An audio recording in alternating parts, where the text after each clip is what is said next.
Y a partir de ahí hubo una simpatía que fue decisiva para que, concretamente en la Navidad del año 34-35, Neruda le dijera a Miguel que se marchaba a Madrid, que se iba a instalar allí ya como cónsul, que le habían dado el traslado y que, por favor, que se fuera con él. Que se fuera a Madrid, que ya le buscarían trabajo como fuera.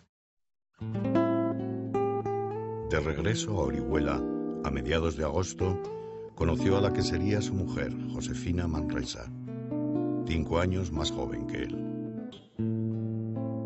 Josefina era una adolescente, era una chica de pueblo.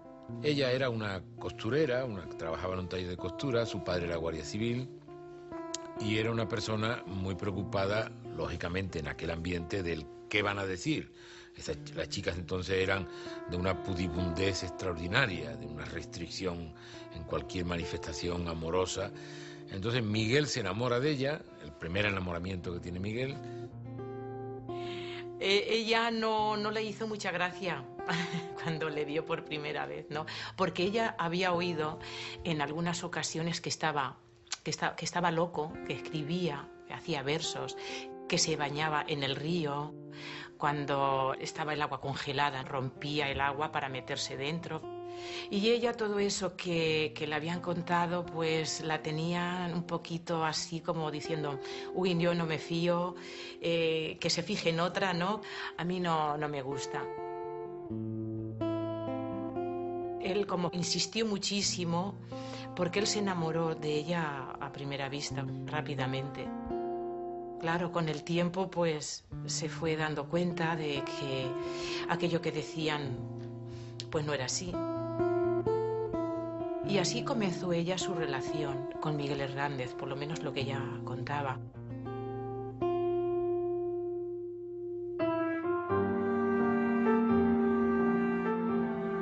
En octubre de 1934, a punto de cumplir 24 años, Miguel Hernández regresó a un Madrid crispado por la huelga revolucionaria de Asturias, que derivó en una brutal represión.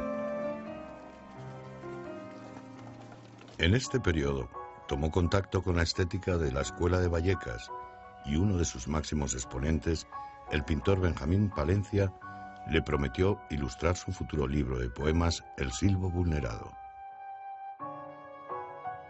La Escuela de Vallecas se planteó una resolución para hacer un arte a la altura de la década de los 30, que en España llevaba el compromiso añadido de la República, por lo tanto, un arte que debía ser más popular.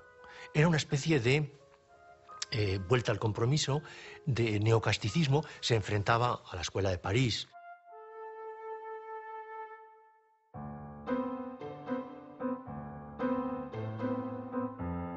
Pero así como fue muy bien recibido por la Escuela de Vallecas, nunca fue invitado a frecuentar la residencia de estudiantes.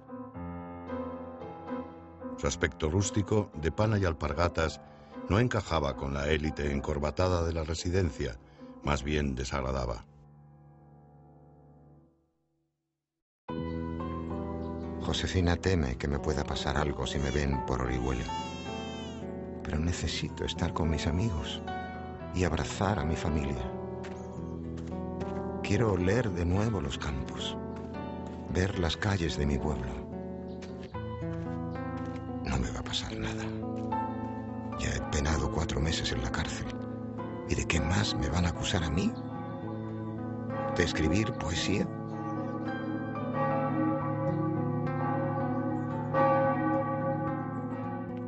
Al final me detuvieron y me metieron en los sótanos del seminario, convertido en cárcel.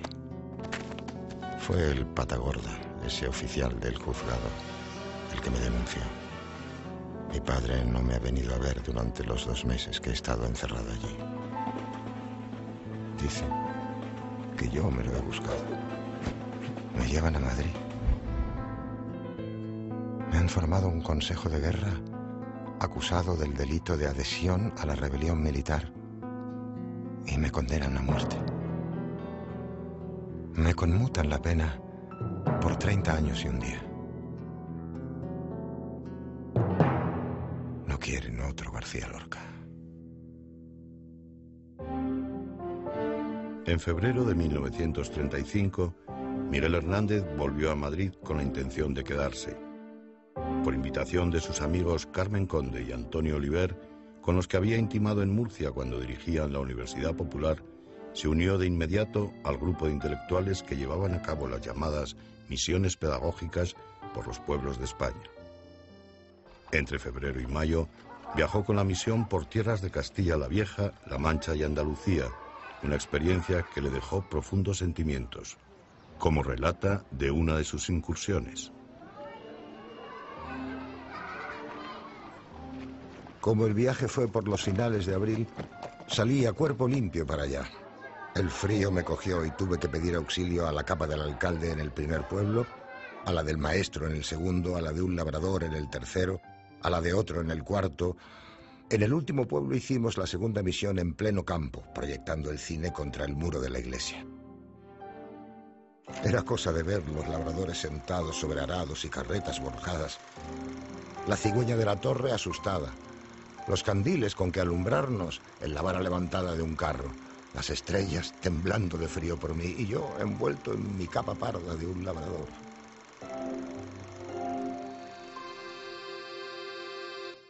De regreso a Madrid, tuvo lugar un encuentro muy importante para el poeta. Conoció a Vicente Aleixandre, quien le acogió en su casa generosamente. Animado por Neruda, le escribió una carta en la que firmaba Miguel Hernández, pastor de Orihuela. A partir de ese momento, encontró un nuevo hogar. La influencia de Aleixandre sería decisiva en su obra. Yo creo que ejerce una influencia tanto Aleixandre como Neruda muy importante porque él descubre que puede haber una poesía sin pureza, lo que se llamaba la poesía impura, que representaba Neruda. Y además, Miguel conoce que hay una poesía surrealista, Vicente Aleixandre, y se da cuenta de que en ese terreno él puede dar un campo de creatividad extraordinario. Resulta que son las personas que mejor le tratan, sobre todo Vicente Aleixandre, que le trata como un verdadero hermano. De ahí que cuando él se da cuenta que pertenece a los poetas que son viento del pueblo, le dedicara a Aleixandre, con una dedicatoria muy reveladora, el libro que escribe Viento del Pueblo, en el que ya él es un poeta del pueblo. Nuestro cimiento será siempre el mismo, la tierra. Nuestro destino es parar en las manos del pueblo. Solo las honradas manos pueden contener lo que la sangre honrada del poeta derrama vibrante. Los poetas somos viento del pueblo. Nacemos para pasar soplados a través de sus poros y conducir sus ojos y sentimientos hacia las cumbres más hermosas. Neruda encontró a Miguel Hernández un trabajo gracias a su amistad con un aristócrata que era alto funcionario del Ministerio de Relaciones Exteriores. El diplomático conocía su poesía y estaba dispuesto a nombrarlo para el puesto que deseara. El poeta se lo pensó y al cabo pidió a Neruda. ¿No podría el vizconde encontrarme un rebaño de cabras por aquí, cerca de Madrid? José María de Cosío le propuso colaborar con él en la elaboración del último tomo de la enciclopedia Los Toros para la editorial Espasacalpe. Con ello ganaba 50 duros al mes, que apenas le daban para vivir. José María de Cosío es una persona que está metido de lleno en una empresa que le ha propuesto José Ortega y Gasset, que es hacer una enciclopedia sobre los toros, y en un momento determinado el trabajo le sobrepasa.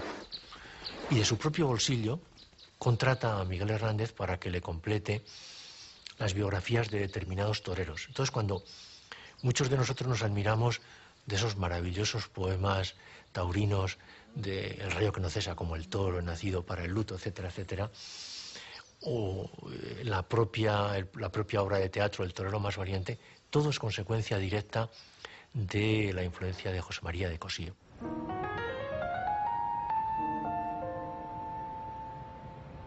Casi a diario visitaba a Neruda en su Casa de las Flores, donde intimó con la pintora Maruja Mayo de la Escuela de Vallecas.